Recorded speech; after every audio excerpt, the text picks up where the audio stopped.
I recently faced a nightmare no flyer ever wants to speak into existence. The kind you joke about after a bad flight, the kind people think only happens in movies. A woman, someone I knew all too well from back home, tried to manipulate a plane full of people in midair under the guise of a staged medical emergency. And when her excuse was challenged, she brushed it off as urgent business. Funny part is, the only thing that actually got sealed that day was her lifetime ban from commercial airlines. But let me back up. Names and details matter here. My name is Evan Cross.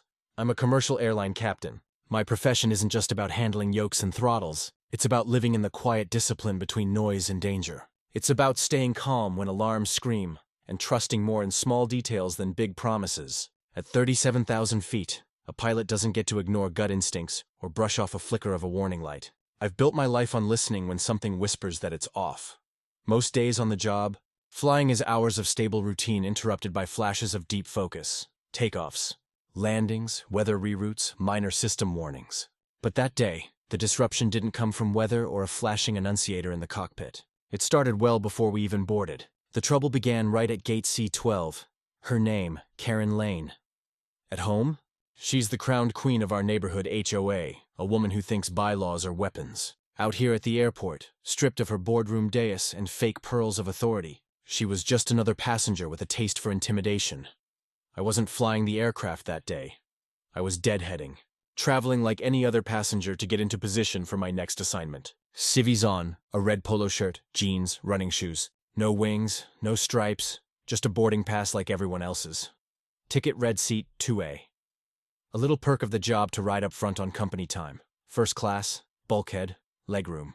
I settled in near the gate, scrolling news on my phone, killing time until boarding. That's when I heard the voice. If you've ever heard gravel rough through a blender, that was the sound. Sharp, grating, and demanding attention. I don't think you understand, she said, dripping with entitlement. I am a Platinum Medallion member. I always book a first-class seat, and 2A is my preferred spot. There has to be a mistake. The gate agent, Brenda, looked like she'd been born into this exact role. Calm but steely, with the expression of a saint who'd parsed the tantrums of entitled travelers morning after morning, year after year. Her shoulders were drawn square, her voice low and firm. Ma'am, your boarding pass reads Seat 3B. Seat 2A is already occupied by another passenger who has checked in. No blink, no break. Professionalism sharpened by repetition. Yet Karen leaned across the counter anyway, invading Brenda's personal space like a queen scolding a servant. Unassign him. I have status.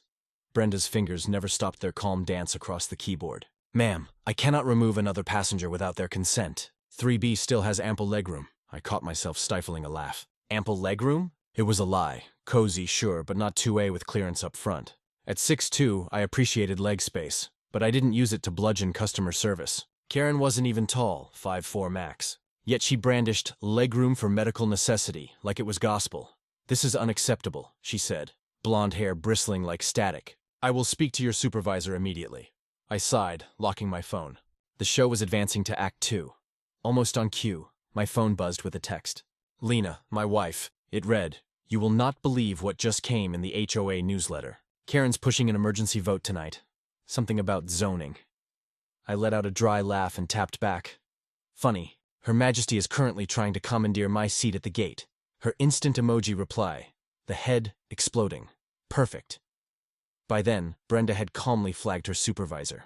He ambled over brisk, a man already carrying the 1,000-yard stare of customer service in crisis. Karen launched her arms in grand gestures, ranting again about status, platinum medallion perks, and personal emergencies. The volume rose. Passengers nearby shifted, craning necks. The supervisor finally cut her off.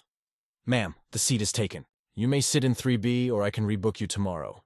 That was the game-winning checkmate. Brenda keyed her radio smoothly. "Escort pre-board priority passenger at C12. Keep lane clear." Ops confirmed with a tone like finality itself. Everyone within earshot froze for a beat, including Karen. Glares from the crowd built pressure. Finally, with a flare of false grace, she yanked her boarding pass off the counter and snapped it between fingers. Then her eyes combed the waiting lounge like a predator sniffing for prey. They landed on me. I didn't blink. Just a neutral face, red polo, scrolling phone. I gave her nothing, though her stare carried the exact venom she used on poor Mike back home when his rose bushes stretched 2 inches over a property line. That look said, "I will find a rule." and I will use it to break you. I watched her stomp down the jet bridge later, her posture stiff, clutched tight.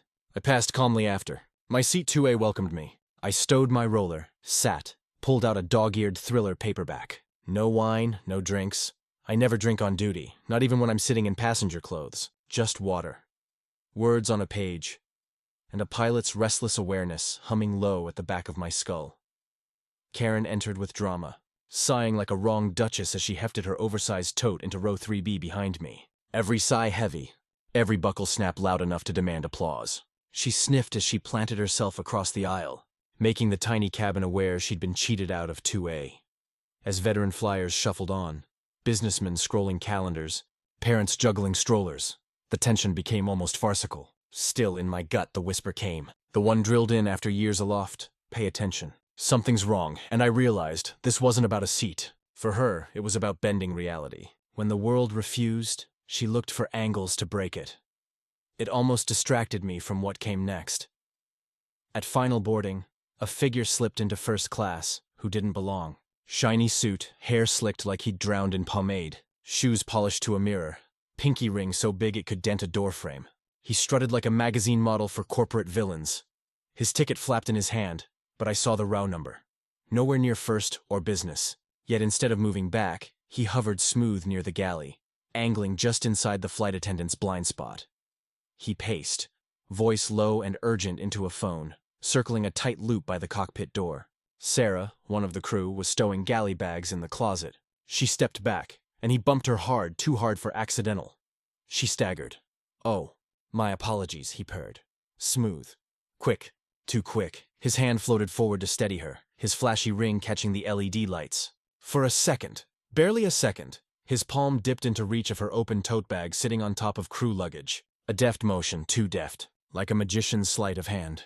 Then his smile flashed, sleek and oily. "So sorry. This call has me all worked up," Sarah righted herself. Professional, polite. She nodded it off. He finished his call abruptly with the words, "It's handled," tone sharp enough to slice the air.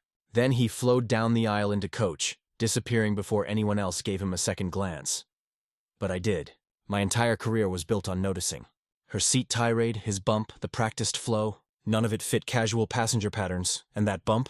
That wasn't clumsy, it was precise. The way he moved, the way he used his body to shield his hand from view, the way his hand went directly to that bag, it was intentional. It was a plant. My mind started connecting dots I didn't even know I had. A text from Lena flashed in my memory. Karen's trying to push through an emergency vote tonight. She'd followed up with more details. A slick developer had been quietly buying up distressed properties in our neighborhood. He wanted to build a massive high-density apartment complex that would destroy our property values and clog our quiet streets. He needed one final zoning variance from the county. Annie needed the HOA's official endorsement to get it. Most of the residents were against it, but Karen, our dear leader, was his biggest cheerleader. If she could force a vote tonight with half the neighborhood on vacation or unaware, she could ram it through. The developer fit the description of the man with the ring. Slick, expensive, and oozing a kind of predatory confidence. I looked over at Karen in seat 3B. She was on her phone typing furiously. A small, smug smile played on her lips. She wasn't just angry about a seat anymore. She was waiting for something. She was part of this. The bump, the bag, the man with a ring. It was all connected to her, to the HOA, to the fight for our neighborhood. I didn't know what he had planted in that bag, but it wasn't a box of chocolates. My training kicked in, don't react. Don't make a scene. Just observe. Gather data. I made a mental note of the flight attendant, Sarah. I noted the time. I noted the exact location of the bag in the forward closet. These were small, seemingly insignificant details. But in an investigation, details are everything. The cabin door closed with a solid, reassuring thud. The lead flight attendant began the safety demonstration. Everything was routine. Everything was normal. Space ran tight up front, so Sarah slid her tote to the row 3 right side bin, promising to latch it hard. I noted the move, but I knew it wasn't. There was a foreign object on this aircraft, a piece of a puzzle I couldn't yet see, placed there by a man with a heavy gold ring.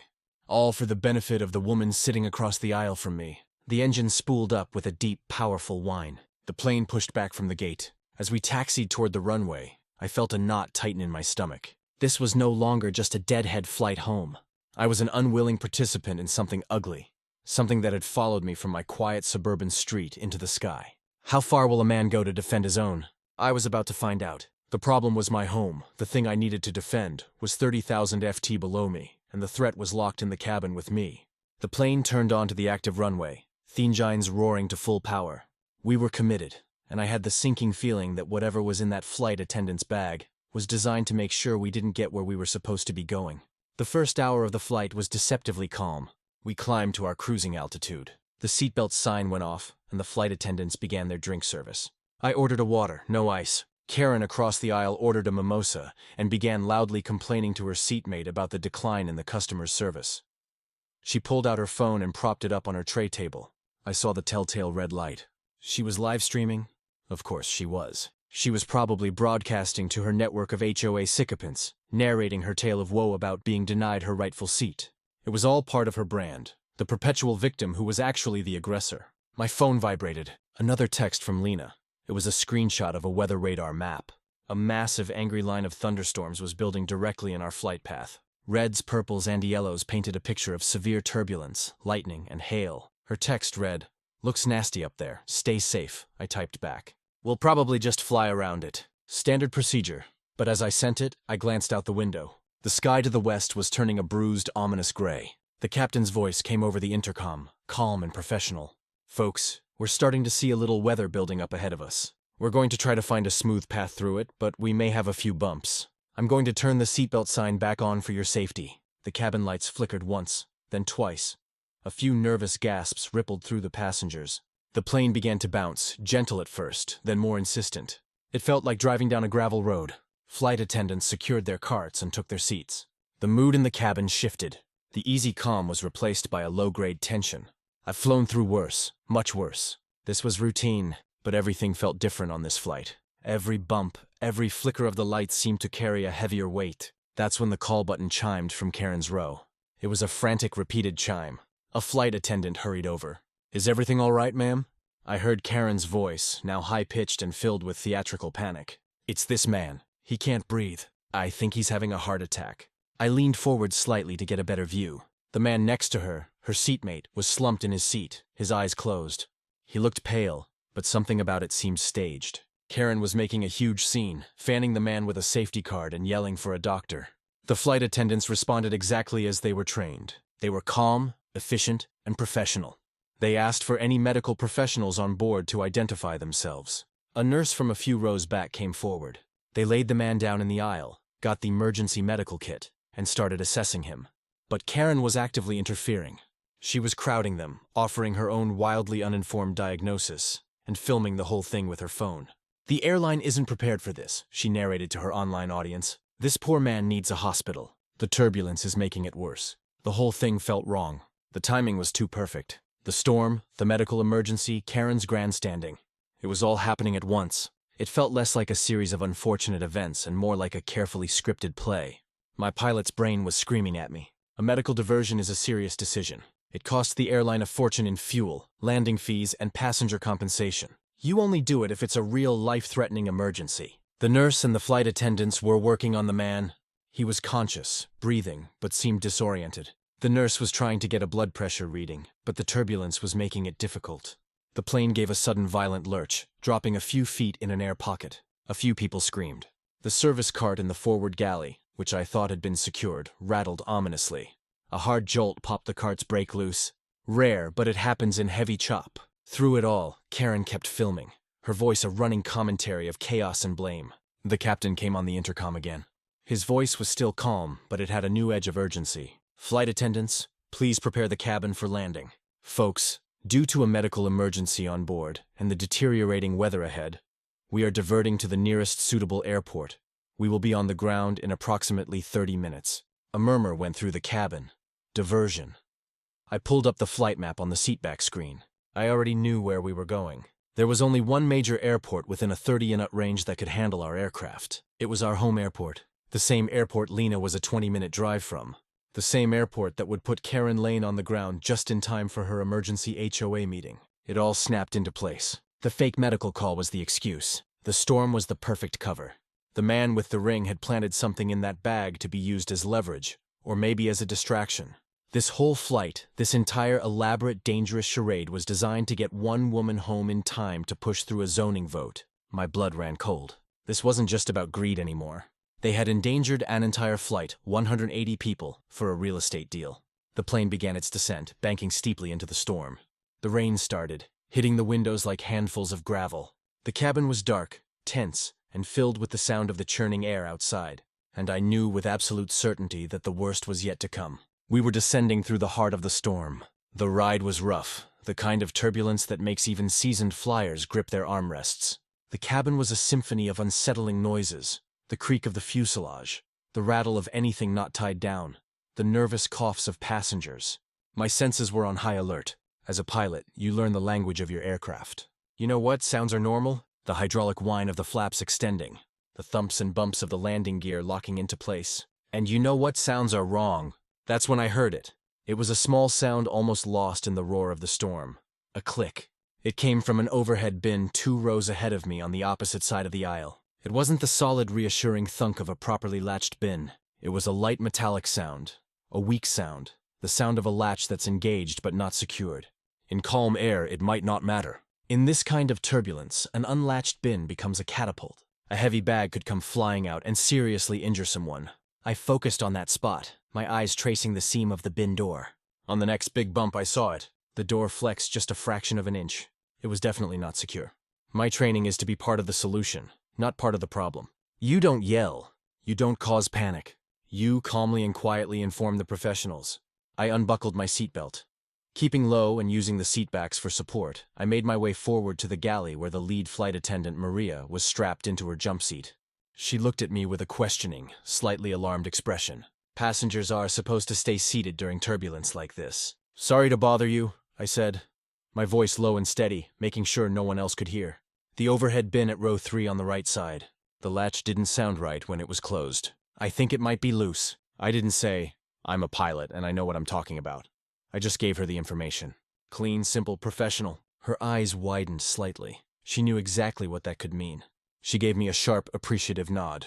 Thank you. Stay here. She unbuckled herself, and with the practiced balance of someone who lives on a moving platform, made her way to the bin. She reached up and pushed on the door. It gave way easily, swinging open. I saw her face go pale. She wasn't looking at a passenger's suitcase. She was looking at the crew bag that belonged to Sarah.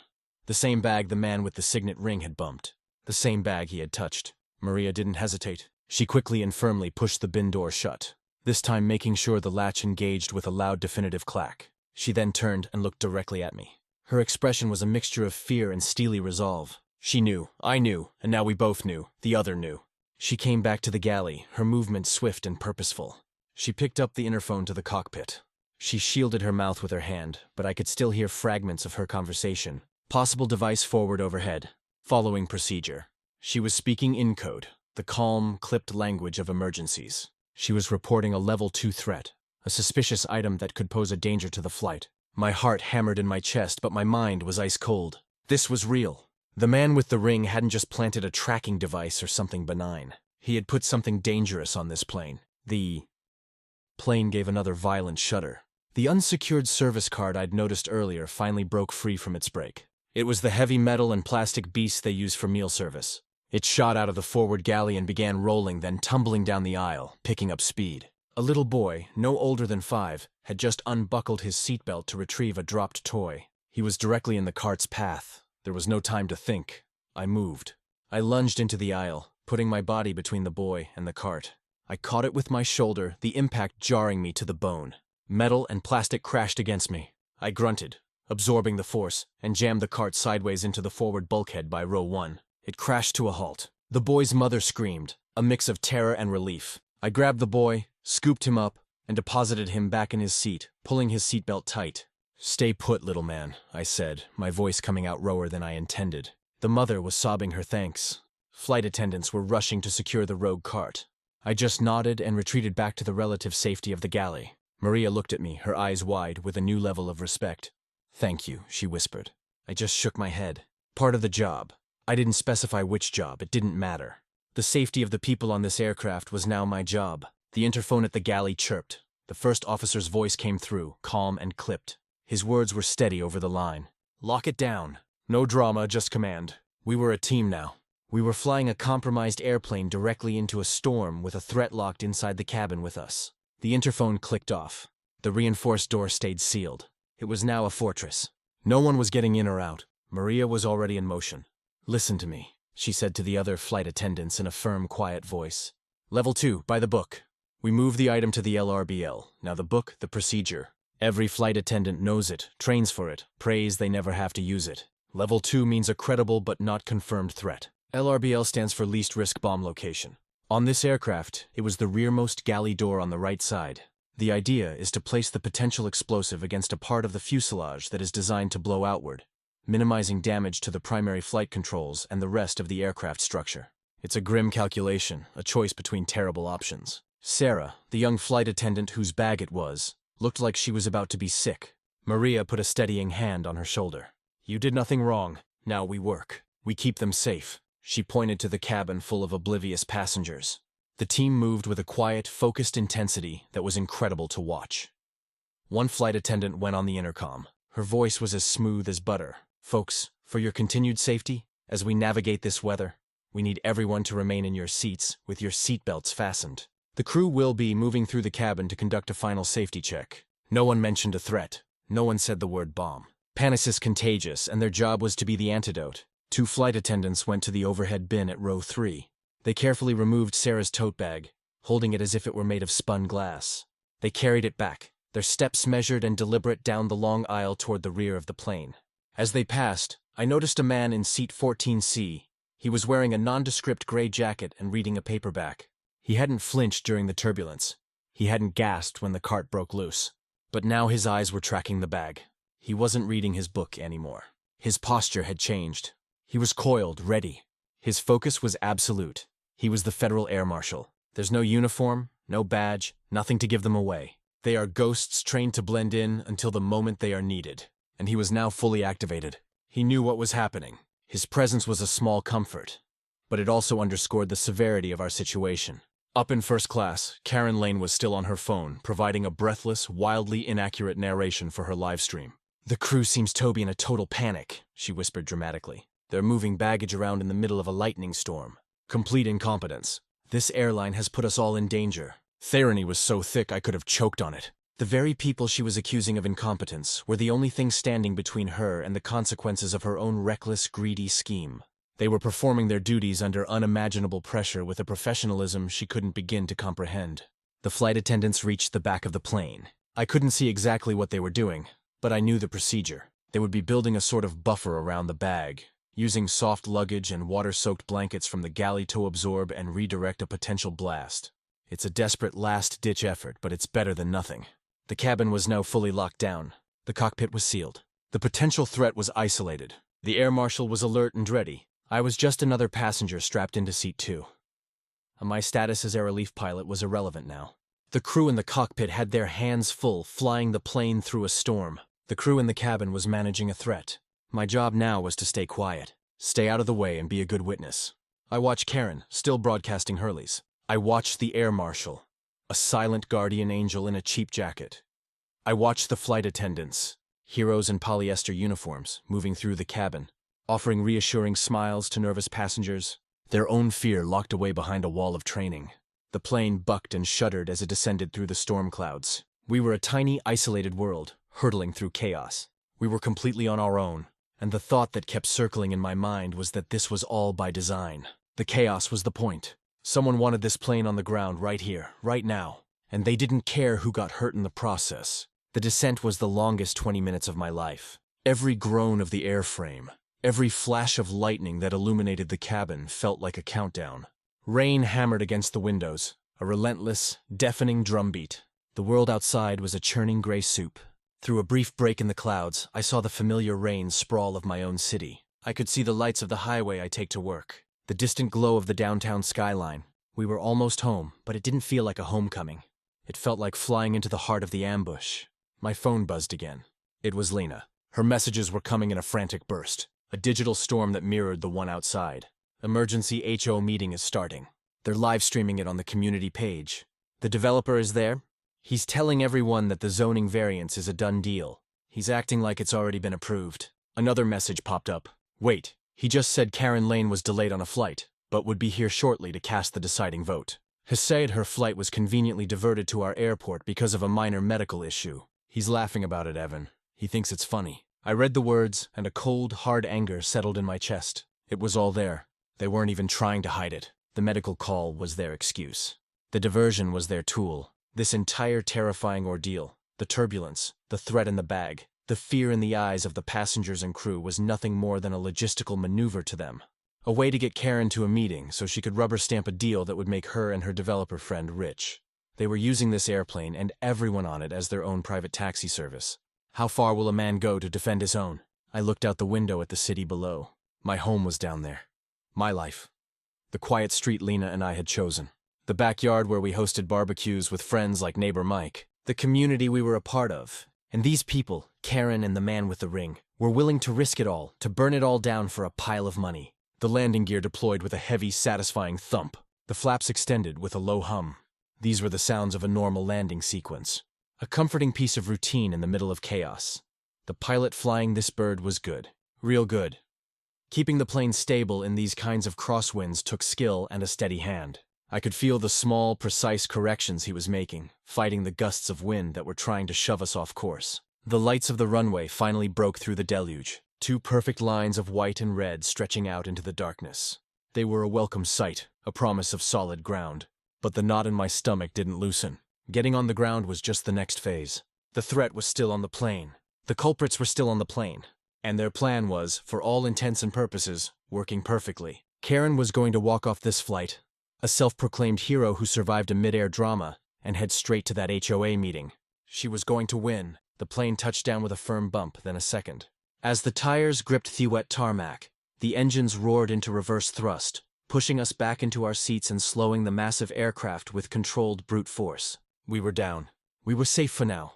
We taxied off the main runway, but we didn't head for the main terminal. Instead, we were directed to a far-out gate with a long jet bridge well away from the main terminal. A handful of vehicles were waiting, their emergency lights flashing silently in the rain, painting the scene in strobing blues and reds. Airport police, fire trucks, and ambulance. This wasn't a normal diversion. The authorities on the ground knew they had been alerted. The game wasn't over. As the plane slowed to a stop, and the engine spooled down into a tired whine, a new kind of tension filled the cabin. The immediate danger of the flight was over, but the human drama was about to reach its peak. I looked across the aisle at Karen. She was gathering her things, a triumphant smirk on her face. She thought she had won. She had no idea that the real storm was just about to break. The jet bridge connected to our door with a dull metallic thud. The captain's voice came over the intercom, and it had lost all its earlier warmth. It was now pure, unadulterated command. All passengers will remain seated with your seatbelts fastened. I repeat, all passengers will remain seated. The tone left no room for argument, but some people never listen. As soon as the flight attendant unlocked the main cabin door, a man shot up from his seat in the economy section. It was him, the slick suit, the polished shoes, the heavy gold sign ring flashing under the cabin lights, the fixer. He moved with a predatory speed, pushing past the flight attendant at the door. "Sorry, gotta catch a connection," he lied. His voice smooth but tight with adrenaline. He was making a break for it. He clearly hadn't counted on the authorities being alerted so quickly. He thought he could just slip away in the manufactured chaos. He was wrong. The air marshal, my quiet friend from seat 14C, was already on his feet and moving up the aisle, his paperback book long forgotten. He moved with an incredible economy of motion, not running but flowing through the narrow space. "Sir, I need you to return to your seat," the marshal said, his voice calm but laced with steel. I was in seat 2, right at the front. The whole scene was unfolding less than 10 feet away from me. The fixer ignored the marshal and burst onto the jet bridge. I saw his plan. He wasn't going to the terminal. He was going to try and get down the emergency stairs on the side of the bridge and make a run for it across the tarmac. He was desperate. I was already unbuckled. My training, my instincts, they were all screaming the same thing. Contain the threat. I stepped into the aisle, blocking his path back into the plane, just in case he changed his mind. The air marshal was right behind him on the jet bridge, shouting, "Federal agent, stop!" That's when the fixer's desperation boiled over. He spun around, cornered, and his hand darted inside his jacket. He pulled out a knife. It wasn't large, but it was thin and wicked-looking. A nasty little letter opener of a thing designed for one purpose. It was enough to make anyone hesitate. He flashed it at the marshal, a wild, panicked look in his eyes. "Stay back," he yelled. His plan wasn't to fight. It was to create a moment of chaos, a second of hesitation that would allow him to escape. But he hadn't counted on me. I wasn't a federal agent. I wasn't armed. But I had my rollerboard bag in my hand, the one I'd been about to pull from the overhead. It was dense, packed tight, and weighed a good 20 lb. It was a tool. As the fixer lunged past me toward the jet bridge door, I reacted. I didn't swing the bag like a club. That would be too slow, too clumsy. I just moved it into his path. I dropped my shoulder and used my body weight, intercepting his arm with the hard corner of the bag. The impact was solid. There was a sickening crack as the bag connected with his wrist. The knife flew from his numb fingers, clattering onto the metal floor of the jet bridge. He howled in pain and surprise, stumbling off balance. That was all the opening the marshal needed. He moved in, a blur of motion. At the same time, 2 uniformed airport police officers who had been waiting at the end of the jet bridge came charging up. Before the fixer could recover, the marshal had him twisted around, one arm pinned behind his back. The police officers swarmed him. There was a brief, intense scuffle. A flurry of limbs shouted commands. It was over in seconds. They had him pressed face first against the corrugated wall of the jet bridge, cuffing his hands behind his back. It was fast. It was controlled. It was brutally efficient. The fixer, his face contorted with rage and pain, twisted his head and screamed back into the airplane. His eyes found Karen Lane, who was standing in the aisle, her phone held up, her face a mask of shock. "You," he snarled, spittle flying from his lips. "This was your plan. You set me up." Karen's jaw dropped.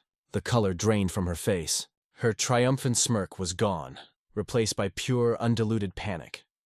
The hero narrative she had been building for her livestream had just been blown to pieces. All the passengers were on their feet, craning their necks, their phones out, recording the dramatic finale. The secret hidden threat was now a very public spectacle. The fixer was hauled away, still shouting threats and accusations. The air marshal, his composure absolute, retrieved the knife with a gloved hand and secured it in an evidence bag. He gave me a quick, sharp look. It was a look of acknowledgement of thanks. I just gave a slight nod in return. We were 2 professionals who'd for a brief moment worked in tandem. The immediate physical threat was neutralized, but the real damage, the fallout from Karen's scheme, was just beginning. And I had a front row seat. With the fixer gone, a strange calm descended. The passengers were buzzing, whispering, and rewatching the videos on their phones. But the authorities were now in control. A team of TSA agents and what looked like FBI agents came aboard. They were polite but firm. No one was going anywhere. The plane was now a crime scene. One of the agents, a woman in a crisp suit with sharp, intelligent eyes, conferred with Maria and the air marshal. Maria pointed toward the rear of the plane where the suspect bag was still located. Then she pointed at me. The agent walked over. "Sir, I'm Agent Miller. I understand you witnessed the initial incident with the bag." I stood up. Yes, I did. I kept my voice low and factual. I described the man with the ring, the way he bumped into the flight attendant, the precise and unnatural movement of his hand. I described the click of the overhead bin I'd heard during the descent. I gave her a timeline, details, observations. I didn't offer opinions or theories. I just gave her the data. "And you, sir?" she asked. "What's your name?" "Evan Cross." "And your occupation?" I hesitated for a fraction of a second. My quiet deadhead flight was officially over. "I'm a pilot with this airline." Her expression didn't change, but I saw a flicker of understanding in her eyes. It explained my calm, my attention to detail, my intervention with the cart. I was a piece of the puzzle that now made sense to her. "Thank you, Captain Cross. Your testimony will be very helpful." She moved on, directing her team. 2 TS agents in heavy bomb squad gear went to the back of the plane. They emerged a few minutes later, carrying Sarah's tote bag, now enclosed in a special containment case. They carried it off the plane and onto the tarmac where a mobile screening unit was waiting. Karen Lane was trying to salvage her story. She was back on her live stream, her voice trembling with manufactured fear. "It was a terrorist," she exclaimed to her phone. "A violent man attacked us. The crew did nothing. I was so scared for my life. It was a pathetic, desperate performance, but the agent in charge wasn't buying it." Agent Miller walked over to Karen, her expression unreadable. "Ma'am, I'm going to need you to turn off your phone. This is an active investigation." Karen bristled. "I have a right to record. I am documenting the absolute negligence of this airline." "Ma'am," Agent Miller repeated, her voice dropping a half octave, losing all its earlier patience. "This is a federal investigation. Your phone may be considered evidence. Turn it off now." The authority in her voice was absolute. Karen, for perhaps the first time in her life, seemed to realize she had pushed too far against a rule that wouldn't bend. Her face crumpled. She fumbled with her phone and the live stream went dark. A few minutes later, another agent came back onto the plane. He went directly to Agent Miller and spoke to her in a low voice. I was close enough to hear. It's a high-power RF jammer designed to disrupt passenger devices, some cabin-ground VHF handhelds, and nearby GPS receivers at short range. Not a flight control threat, but perfect for comms confusion during approach. Miller nodded slowly, her eyes drifting over to Karen. And we traced the purchase, the agent continued. Used a corporate credit card, belongs to a shell company, Oak Valley Holdings. My blood went cold. Oak Valley Holdings was the name of the developer company, the one trying to ruin our neighborhood. The agent wasn't finished. And their registered mailing address for that shell company, it's a P.O. box. The same P.O. box listed as the official address for the Cedar Creek Homeowners Association. Bingo. There it was. The direct undeniable link. The jammer wasn't meant to bring the plane down in a fiery crash. It was far more insidious. It was meant to create a communications blackout during a critical phase of flight, like the approach while in a storm. It would have confused the pilots, sown panic, and forced them to divert to the nearest, most obvious airport. Ours. It was the ultimate insurance policy to make sure their plan to get Karen to her meeting succeeded. Agent Miller looked at Karen, a long, silent appraisal. Karen seemed to shrink under her gaze. The whole sordid plot was laid bare. The pushy passenger at the gate, the slick fixer, the fake medical emergency, the sophisticated jammer. It was all one coordinated criminal conspiracy. And for what? So a petty tyrant could seize control of a neighborhood meeting. The agent pulled out her own phone and started making a call. "We have a direct link," she said into the phone, "between the device, the man in custody, and another passenger on board. Name is Karen Lane." The pieces were all on the table, but I had a feeling my wife Lena was about to provide the final devastating piece of evidence that would lock it all together. My phone started vibrating like a trapped hornet. It was Lena. She wasn't just texting anymore. She was sending a full intelligence briefing. A cascade of images, documents, and messages flooded my screen. While I had been dealing with the chaos in the air, she had been waging her own war on the ground. She had transformed from a concerned wife into a world-class investigative reporter. The first picture was a still from my neighbor Mike's front door security camera. It was time-stamped at 7 a.m. that morning. It showed Karen Lane's driveway, and standing there, talking to Karen, was the man with the signet ring. The fixer. He was handing her an envelope. It was undeniable proof they had colluded just hours before the flight. The next item was a PDF. It was a catering receipt. Lena had a friend who worked at a high-end catering company. The receipt was for a zoning victory party scheduled for 10 p.m. that night to be held at the developer corporate office. The menu included champagne and lobster tails. It had been ordered and paid for 2 days ago. They were that confident, and the client name on the receipt, not the developer. It was the Cedar Creek HOA. Karen had used our money, the funds we all paid for, landscaping and community upkeep, to plan a victory party for the man who was trying to destroy our community. It was arrogant. It was brazen. And it was embezzlement. The final piece of Lena's digital arsenal was a screenshot from the HOA's live stream of the meeting. In the chat feed before the chaos started, one of Karen's allies had posted a message. "Don't worry, everyone. Karen has a plan to get here no matter what. She's very resourceful. The vote will happen tonight as scheduled." It was a smoking gun. It showed foreknowledge. It showed intent. I didn't hesitate. I walked over to Agent Miller, who was finishing her call. "Agent Miller," I said quietly, "I think you need to see this." I handed her my phone. She took it and began to scroll through the messages from Lena. I watched her face. Her expression went from professional curiosity to grim certainty. She scrolled back to the picture of the fixer at Karen's house. She zoomed in on his face, then on the signet ring on his finger. "Well," she said, handing the phone back to me, "that ties it up with a bow." She looked over at Karen, who was now trying to look small and innocent in her seat. A truly impossible feat. The airline's head of station security had come on board, a serious-looking man in a suit. Agent Miller conferred with him briefly. He nodded, spoke into his radio, and then looked at Karen with utter contempt. "Karen Lane," the station chief said, his voice booming through the quiet cabin. "On behalf of this airline, you are hereby banned from this airline for life. We're referring this to the FAA, TSA, and DOJ for enforcement and security review." A collective gasp went through the cabin. A lifetime ban was the airline equivalent of a death sentence. Karen's face, which had been pale, now turned a ghastly shade of white. She looked like she might faint, but Agent Miller wasn't done. She walked over with 2 uniformed police officers. "Karen Lane," she said, her voice formal and cold, "you are under arrest for conspiracy to interfere with the duties of a flight crew, endangering the safety of an aircraft, and several other federal offenses. We'll have time to discuss later." One of the officers stepped forward and recited the Miranda rights. The other took out a pair of handcuffs.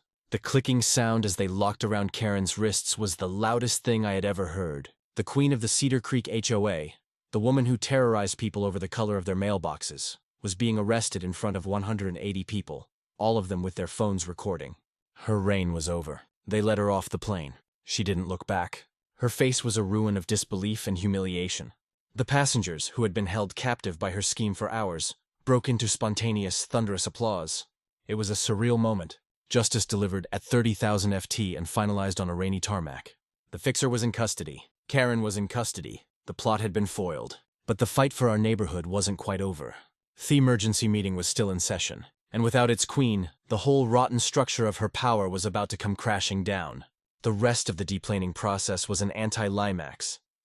We were escorted to a private lounge where we all had to give statements. It took hours, but I didn't mind.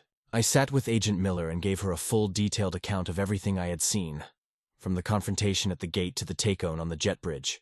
I forwarded her all of Lena's evidence. By the time I was finally released, it was nearly midnight. I walked out of the terminal into the cool, rain-washed night. Lena was there, waiting by the curb. I've never been so happy to see her. I dropped my bags and just held her. "You were amazing," I said into her hair. "No," she said, pulling back to look at me. "We were amazing." We drove home in comfortable silence.